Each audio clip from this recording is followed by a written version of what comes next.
السلام علیکم بچوں، کیسے ہیں آپ سب؟ امید ہے کہ آپ سب خیریت سے ہوں گے۔ آج دن ہے جمعہ اور تاریخ ہے 4 دسمبر 2020۔ پچھلی ویڈیو میں نے آپ کو الف مدہ سے تک لکھنا اور پڑھنا سکھایا تھا۔ آج ہم نے حروف تہجی جیم سے ذال تک لکھنی ہے۔ تو سب سے پہلے ہم نے لکھنا ہے جیم کا خاندان۔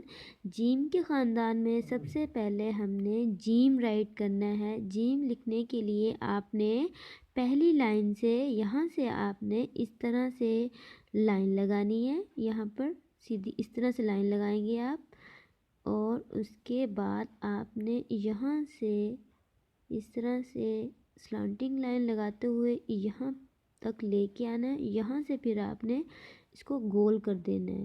اس طرح سے آپ نے گول بنا دینا ہے، یہاں سے اس طرح سے گول بنا دینا ہے، اور جیم کے اندر ایک نقطہ، جیم کے اندر ایک نقطہ۔ اس کے بعد آپ نے یہاں سے اس طرح سے تھوڑا سا نیچے کر دینا ہے۔ جیم کس طرح سے لکھنا ہے دوبارہ دیکھیں۔ آپ نے یہاں پہ اس طرح سے لائن لگانی ہے، اس کے بعد آپ نے یہ سلانٹنگ لائن یہاں تک لگانی ہے۔ اس کے بعد یہاں سے آپ اس کو راؤنڈ شیپ میں اس طرح سے گول کرتے ہوئے یہاں تک لے آئیں گے، اور جیم کے اندر ایک نقطہ۔ جیم کے بعد لکھنا ہے چے۔ چے بالکل اسی طرح سے لکھنا ہے۔ جیم کے خاندان میں صرف نقطوں کا ہی فرق ہے، باقی آپ نے بالکل اسی طرح سے رائٹ کرنا ہے۔ جیم کے بعد ہم نے لکھنا ہے چے، حرف چے۔ چے لکھنے کے لیے بھی آپ نے یہاں سے اس طرح سے لائن لگا لینی ہے۔ اس کے بعد آپ نے یہاں تک اس طرح سے لے کے آنا ہے، یہاں تک لائن لگاتے ہوئے آپ نے گول کرتے ہوئے یہاں تک لے جانا ہے۔ چے کے اندر آپ نے 3 نقطے ڈالنے ہیں، اس طرح سے چے کے اندر 3 نقطے ڈالنے کے بعد یہاں سے آپ تھوڑا سا نیچے کو کر دیں گے، تو یہ ہمارا بن گیا حرف چے، جیم چے۔ اب آپ نے لکھنا ہے ہے۔ ہے بالکل خالی ہوتی ہے، ہے کے اوپر یا اندر کوئی نقطہ نہیں ہوتا۔ آپ نے اس طرح سے لائن لگاتے ہوئے یہاں پر آپ لے کے آئیں گے اس لائن تک، تیسری لائن تک لا کے آپ نے نیچے سے اس طرح گول کر دینا ہے۔ یہاں سے آپ نے گول کر کے یہاں تک آپ نے اس کو اینڈ کرنا ہے۔ اس کے بعد آپ نے یہاں سے تھوڑا سا لائن کو نیچے کر لینا ہے۔ تو ہے بالکل خالی ہوتی ہے، اس کے اوپر یا اس کے اندر کوئی نقطہ نہیں ہوتا۔ جیم چے ہے۔ اب آپ نے لکھنا ہے جو وہ ہے حرف خے۔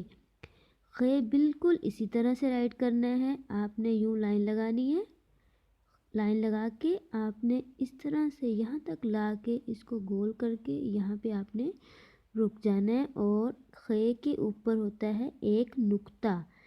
خے کے اوپر نقطہ ڈالنے کے بعد نیچے سے آپ تھوڑا سا اس کو لائیں گے، تو یہ بن گیا ہمارا جیم کا خاندان، جیم چے ہے خے۔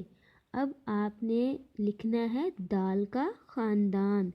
تو دال آپ نے 2 لائنوں پہ اس طرح سے لکھنی ہے، بہت آسان ہے۔ آپ نے یہاں سے یہاں پہ لا کے اس کو اس طرف کو آپ نے تھوڑا سا ٹرن کر دینا ہے۔ دال کے بعد ہے ڈال، بالکل اسی طرح سے ہم لکھیں گے ڈال، ایسے یہاں سے آپ نے یہاں پہ لا کے رک جانا ہے۔ ڈال کے اوپر آپ ڈالیں گے بیبی توئے، اس طرح سے بیبی توئے ڈالنی ہے۔ دال ڈال زال، زال کے اوپر ایک نقطہ، بالکل اسی طرح سے جیسے ہم نے جیم کا خاندان لکھا ہے، دال کا خاندان بھی ہم نے اب لکھ لیا ہے۔ اس میں بھی صرف نقطوں کا فرق ہوتا ہے، باقی ہم نے بالکل ویسے ہی رائٹ کرنا ہوتا ہے، دال ڈال زال۔ اس کو بھی آپ نے اپنی نوٹ بک پہ 2 دفعہ رائٹ کرنا ہے۔ ایک دفعہ آپ نے رائٹ کرنا ہے، اس کے بعد 2 لائنیں چھوڑ کے دوبارہ سے آپ یہاں سے جو ہے رائٹ کریں گے جیم سے زال تک۔ اوکے بچوں، اللہ حافظ۔